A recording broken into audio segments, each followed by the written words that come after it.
जब आपने बिजनेस शुरू किया रियल एस्टेट का, तो आपको क्या लगा कि कारोबार के लिए, बिजनेस के लिए पढ़ाई ज़रूरी है? वो बीकॉम ज़रूरी था या नहीं ज़रूरी?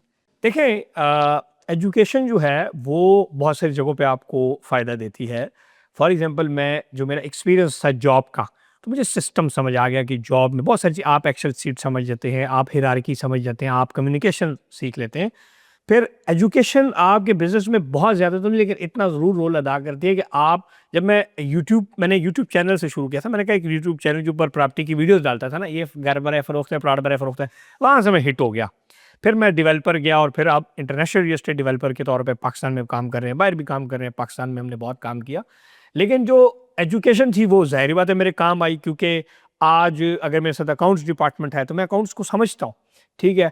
आज अगर मैंने किसी आर्किटेक्चर या इंजीनियर को भी समझना है, तो चूँकि बेसिक एजुकेशन मुझे मेरी थी, तो इन चीज़ों को समझने में आसानी हुई, ग्रोथ में आसानी हुई, टीम बिल्डिंग में आसानी हुई, मैनेजमेंट में हमने पढ़ा, बिज़नेस पढ़ा, बीबीए की बुक्स पढ़ी, कारोबार पढ़ा, किताबें पढ़ी थी, तो उसको स्लो-स्लो हम अप्लाई किया। तो एजुकेशन का रोल ज़रूर है, आजकल भी है। अगर एजुकेशन आपकी नहीं है तो आप बिज़नेस में आगे नहीं जा सकते। फिर आईटी का दौर है सारा, आईटी को मैंने समझा, वर्डप्रेस की वेबसाइट बनाना सीखी, YouTube channel, Facebook, TikTok, monetisation, ये सारी चीज़ें समझी। तो समझ कब आती है? जब आप बेसिक एजुकेशंस आपने की होती है। So education is an important element, but not 100% कि आप उसके ऊपर बेस करें, लेकिन साथ-साथ स्किल्स आपके पास होती हैं, कोई आइडिया होता है, वो हिट होता है, लेकिन एजुकेशन की सपोर्ट भी आपके साथ रहती है।